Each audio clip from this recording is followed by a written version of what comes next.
What's up, kings and queens? It's your boy Dan from Daft Previews. We are back. We've got a big ass WNBA slate. I've gone through every single game. I like most of them. I'm going to share with you all the picks that I've got today. If that sounds interesting, let's go. Sub to the channel cause your boy's getting busy. Coming to you live from the west side of Sydney. We've got the free picks and the juice on the daily. It's all free, you don't even have to pay me. Before we jump into the picks, though, recap on the last video I did. Got rinsed, but I only had the one bet, Nafisa Collier. Expected to go over. Then after I made that video, I noticed everyone in the goddamn world was betting her over. So it was a popular pick. It was square and it sucked. So I did not expect the Fever getting the win there against the Lynx. The Lynx fumbled the bag. What else can you say? But hey, it's only one bet down. We've got a big opportunity here on this big slate. Let me take you through it. So jumping into the props madness, the way that we always do. Best tool you're going to find if you like betting on props. Go ahead and check it out. They've got a few exciting new features on the way. You'll get a 7-day free trial. Plus, you get a juicy discount when you use the code DAFT when you sign up. This first game that we're talking through, though, is the Sparks versus the Liberty. Man, and I feel good about this game. I feel good about this game because, as it stands over the last few weeks, neither team plays defense. So this is a great game for overs, in my amateur opinion. We've got a juicy game total of 171. We do have an 11-point spread, though, which screams potential blowout, right? The problem is the Liberty haven't been blowing out anybody. Jonquel Jones is out. She's missed 7 games this season. I believe the Liberty have only covered the spread in one of those games where they absolutely pumped the sky. Outside of that, they've either lost or it's been competitive, which is good for us and is good if you like betting on overs. You all know that I do. So I like this game. It's got a lot of pace, a lot of potential, high total. We should get some buckets going here. So let's talk about the looks that I do like, though. The first one is on Brianna Stewart, and I'm betting on her assists today. 3.5 assists plus money. And you know how I feel about plus money. I get excited down there. And I think Brianna Stewart can get it done here. I like the assist look purely because the game total is going to be high. We know the Spark don't play defense. They allow the 4th most assists in the league. They allow a ton of assists above the break where Brianna Stewart thrives. We've known Jonquel Jones. She's in a lot more handoff actions as well. So the potentials have been there as of late. It's a game where I expect both teams to score very well. Natasha Cloud has remembered how to play basketball over the last 2 games, shooting a very efficient clip. Not saying that continues, but she should be well clear of that terrible stretch she had for a whole month. She's shooting better. Sabrina Ionescu has been absolute dog shit for the last 3 games. And despite that, Brianna Stewart has still managed to cover this assist line in 2 of the last 3, where Sabrina forgot how to play ball. So if Sabrina finally bounces back, Natasha Cloud continues to do what she does. Brianna Stewart keeps doing what she's doing and getting those potential assists. I like her to get 4 assists here at plus money. That makes a ton of sense to me. The other look that I have in this game, 2 on the Sparks. The first one is Kelsey Plum. I like her over assist prop, 5.5 assists. This is also at plus money. I think there's a lot of value here on the Sparks team because they're 11-point underdogs. I think this game stays close, competitive, high scoring. So Kelsey Plum to get some assists makes a ton of sense to me. Even with Odyssey Sims back in the lineup, Kelsey Plum still the chief playmaker here. Her potential assist numbers are sky high. Her matchup to score points isn't the greatest one either. So I love the assist look here. The Liberty, second fewest points to pick and roll ball handlers. They don't allow many free throws and they limit transition points very well. They are terrible defending the spot up shooters. Kelsey Plum's not scoring through the spot up anymore. She's finding others. So Kelsey Plum, I'm liking the assist look here. I did a dive into the Liberty's numbers over the last 2.5 weeks. And in that span, they're bottom 3 in defensive rating, the Liberty. They also allow the most assists in the league by a pretty wide margin. It's almost 25 assists. I think the second team that allows the second most assists in that same span, I believe it's the Spark, and they allow 21. So both of these teams, terrible defensively, but the Liberty have been getting chewed up on the assist front, especially without Jonquel Jones. So I'm looking to see more of that. Kelsey Plum to create for others. I'm taking that 5.5 assists at plus money. I'm happy to roll with that. Let's go. The other one I'm looking at is Azurá Stevens. I've actually bet on Azurá Stevens for 3 games in a row now. And a few of these games I actually bet on her for 20 plus points, but I've liked what I've seen. The recent form is pretty good. I caught this at 12.5, still available at 12.5 on many books. 12.5, 13.5 hit rates exactly the same. Now, the reason why I've been betting Azurá Stevens at 20 plus points is when she covers her points line, this 12.5, if you take a look at it, she's over it in 9 games this season, 9 out of 17. But in the games where she's gone over, she scored 20 plus in 6 of those games. So I thought there was a lot of value here with Azurá Stevens taking a big leap. But I do like her over in points. We've got a high total. We're obviously missing Jonquel Jones, so that softens him up down low. She scores 41% in the restricted area. We also know that the Liberty, terrible defending spot-up shooting. Azurá Stevens, despite being a big, scores the majority of her points in the spot-up. So I think she'll see a ton of opportunities. This play is somewhat correlated with Kelsey Plum, so hopefully the read's right and we cash both of those suckers. So they're the 3 plays I have in this game. Not too sure about Sabrina, whether she does pop off, and I'm not too sure on whether Natasha Cloud continues to score the way that she does. But that's the only 3 that I've got so far. But I think this game has a lot of potential in it, a lot of potential for points, a lot of potential for assists. Next, we've got the Aces versus the Fever. And my approach for this game was all about, everybody's seen the Fever celebrating the Commissioner's Cup, shotgunning some beers, twerking, all that type of stuff. Love to be in that room. But my thought process was the Fever, I'm not going to say they're being hungover, but their preparation for this game up against the Aces, I would assume, is not the best. So I originally wanted to look at some unders for the Fever, but I'm still uncertain on that. So haven't bet the unders quite yet, but I think there's some value in the under for some Fever players. I'll flip it to the other side, the Aces. I think there's value in the Aces covering the spread.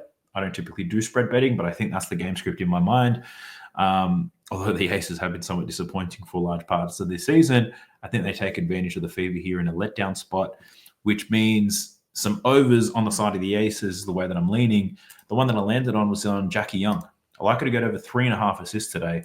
I think this line's a little bit low. If this was at 4.5, I'd be questioning whether it's a good bet to take or not. At 4.5, her recent trends look exactly the same, but I'm thinking she's finishing on 5 quite a lot, right? That could be the new floor. Not floor, but you know what I'm saying. Could be not the ceiling either, but fuck.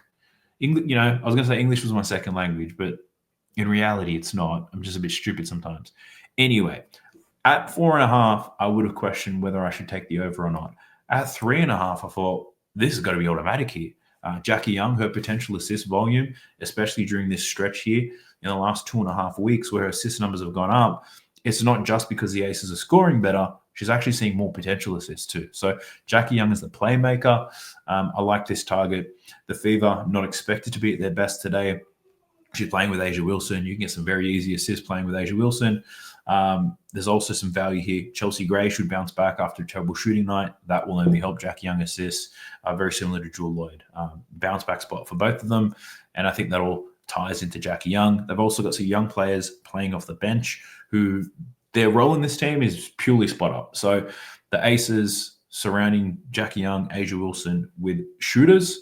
I think it ties into Jackie Young getting some dimes. And at 3.5, with the potential assists that she's seeing, I'm expecting 10 to 12 potential assists here for Jackie Young. At 4 assists, give it to me. So that's the only over I've got in this game for now, but I think there's some value on betting the unders on the Fever. I just don't know who it's going to be. There's no Caitlin Clark, so automatically I think Aaliyah Boston, but I was thinking, is that too simple-minded? But I'll get back to that game. I'll figure it out eventually. We've got a lot of time. Next one, we've got Seattle Storm versus the Atlanta Dream. Ryan Howard is a game-time decision in this. I think that's an important thing to factor in. But we've got a nice little game script here. 1.5 point spread, which means it's going to be tight. We don't have a high game total at 160. The Storm played at average pace. The Dream, second slowest pace in the league. So that kind of impacts the total a little bit. But I still think there's some value in betting some overs here. There's probably some value, some unders too. But let's talk about what I'm taking.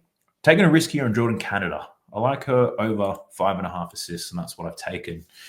The risk, and the reason why I say there's a risk, is we don't know if Ryan Howard's not going to play. So if Ryan Howard doesn't play, I absolutely love this. I think the line will move. If she's out, if she does play, I think this line is just about right. So the main reason why I'm taking Jordan Canada over assist here, her last 2 games, saying 30-plus minutes. And if she's going to play 30-plus minutes, I absolutely love what I'm going to see here. So if we look at the last 2 seasons when Jordan Canada plays 30-plus minutes, you can see it over an 11 of 16, averaging 6.4 assists as their chief playmaker. So she's done that twice this season, 30-plus minutes in the last 2, 6-plus assists in both of those games. Tough matchup against the Lynx. Did go to OT, though. She finished with 7 assists. She then versed the Liberty, who on paper is a tough matchup as well. But I just spoke about the Liberty. They haven't been playing defense for the last 2 weeks. She ruined them with 8 assists there. She should have 19 potential assists. And this is where I call out if Ryan Howard is out, I absolutely love it. So in that last game against the Liberty, Ryan Howard gets injured 5 minutes into the third quarter and then sits the rest of the game. In the second half of this game, she had 5 assists alone, Jordan Canada. She had 3 assists in the fourth quarter with no Ryan Howard there. So if there's no Ryan Howard, absolutely love Jordan Canada to get the assists. If Ryan Howard is there, this line is probably just about right. But I think there's still an edge because Jordan Canada is now playing 30-plus minutes. So a lot of reasons to like Jordan Canada here up against the Seattle Storm. The matchup, it's average. They're middle of the pack in terms of assists allowed. So, it's an average matchup. I just think there is an edge with Jordan Canada playing more minutes and the line probably not adjusting to where it needs to be.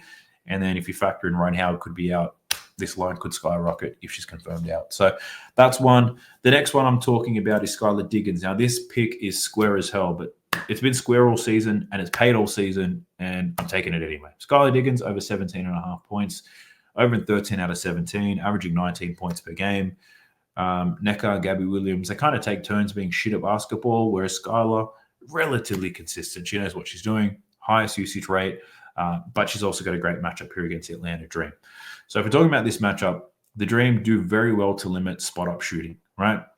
When you take away spot-up shooting, the people who score the points, typically in the pick and roll, or those who have the ability to post up, who have significant advantage. The Seattle Storm don't have anyone who plays much ISO. They don't have anyone who's dominant in the post, especially against this Dream team. You're going to struggle in the post anyway. The pick and roll is where you're going to get your points. The Dream allow the most points to pick and roll ball handlers in the league. In that pick and roll set, you've got Brittany Griner, you've got Brianna Jones. Neither of them adept at moving their feet. If there's a switch, Skylar Diggins is going to take full advantage. She's going to penetrate. Although she scores 31% of her points above the break, scores a lot of her points in the mid-range, in the paint, and the Dream suck down there. I think Skylar Diggins takes advantage of that. I think she sees a ton of usage, scores another 20 points. She scored 20 points against the Dream last time. The Storm lost that game. She managed to score 20 points with only 10 shots taken. She's averaging 13.5 shots per game. We see more volume. Hopefully we maintain some efficiency here for Skylar Diggins. Hopefully variance doesn't kill us. So Skylar Diggins, provided she takes 13 to 14 shots in this game, I'm happy to live with the result here. I like the matchup. No Ryan Howard as well, who's one of their better perimeter defenders. It only gets easier for Skylar Diggins. So I'm liking Skylar Diggins. Part of the other reason I like it is I don't love Nneka's matchup. Gabby Williams has an awful matchup as well. When it comes to scoring and the Seattle Storm, they're the first 3 players that you think about. Don't like Nneka's chances. Don't like Gabby Williams' chances. Not their chances, but their matchup sucks, right? Where Skylar Diggins, very much different. Runs a lot of the pick and roll sets here. So it might be a little bit square, but it's square for a reason. I like it at 17.5. If this was 18.5, 19.5, I'd probably question it. Might be a fair line here. But at 17.5 with a 1-point spread, give it to me. Skylar Diggins. Next, we've got the Washington Mystics versus the Lynx. And I've got nothing down on this one because out of all the games on the slate, this one probably screams unders. And when I did my research, I wasn't in the mood for unders, obviously. I saved the fever for later. I'll save this game for later as well. My thought process is this. We've got 11-point spread. We've got the Lynx coming off a very disappointing loss in that Commissioner's Cup final. There's a big part of me that tells me the Lynx absolutely pound the Washington Mystics into the core of the earth. I could be wrong, of course, but that's just where my mindset goes. So if the game's not close, some of these players from Lynx go under. Obviously, the Mystics players go under as well. I did think about some unders in this game, though. I will call this out real quick. The main ones that I did really like, couldn't decide between Shakira Austin and Kiki Irifin looking at their rebounds. They both have rebound lines of 7.5. And when they last played, Kiki Irifin dominated the rebounds against the Lynx. Shakira Austin dominated the scoring. But the Lynx didn't have Nafisa Collier in that game. So I'm questioning, does that mean Shakira Austin's now in a good position to get 10 rebounds? Because the Lynx don't rebound the ball very well. It's why the Fever had so much success. I don't know who it's going to be, but I feel like one of these girls is going to get 10 rebounds, or the Mystics are going to get absolutely blown out. So the game script's a little bit difficult for this one, which is why I've avoided it. I think there's value in the unders. If I was looking at overs, it's either of those girls to get 10 boards. Then we've got the last game here. It's the Phoenix Mercury versus the Dallas Wings. The call out here is no Arike. Arike Ogunbowale is not playing. Paige Becker should see a tremendous amount of volume and usage rate. She just scored 35, not just. It was a long time ago, but she scored a career-high 35 points against the Mercury. She's got a decent matchup to score some points. You would assume she's going to see a ton of usage. it makes total sense to bet her over in this circumstance. So much sense. My thought process and what stops me from doing this is I'm thinking she just hung 35 on the Mercury 3 weeks ago. Surely the Mercury come into this game with a better defensive game plan to slow down Paige Beckers. Surely they do. That's what I'm thinking anyway. So I haven't put the bet on any of the Dallas Wings players, but I have put a couple down on the Mercury. First one, Satu Sabalia, better over points and rebounds. Looking at 25.5 points and rebounds. And my thought process is this is just a great bounce back spot. She was 3 from 14 against the Aces. That was her worst game of the season. Shooting the ball, she was terrible. I'm expecting her to bounce back here. She did have 17 against the Chicago Sky, but that was a 21-point blowout. She only had to play 18 minutes, and she played really good in those 18 minutes. But that last game against the Aces, she was dreadful. You could argue that she was the reason they lost that game. She was also the reason that my bet on Alyssa Thomas didn't cash. A lot to hate about Satu from that last game. Great bounce back spot for her. You could just look at her points in the bounce back, but if you look at her rebounds, she's been rebounding extremely well. She did play for the Dallas Wings last season. When she last played them this season, she had 20 points and 9 rebounds against them. So I'm looking for something similar to occur here for Satu, taking the points plus rebound. The blowout, somewhat of a risk.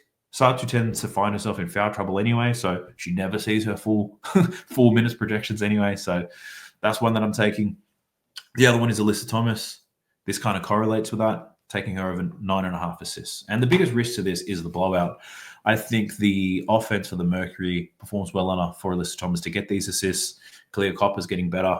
Satu should bounce back. Sammy Whitcomb is on fire at the moment. So Alyssa Thomas should be able to get these 10 assists here. Even in a blowout, I think she can. 15 assists against the Liberty. That was a 15-point win. She didn't even see her full minutes, but absolutely nailed it because this offense flows through Alyssa Thomas anyway.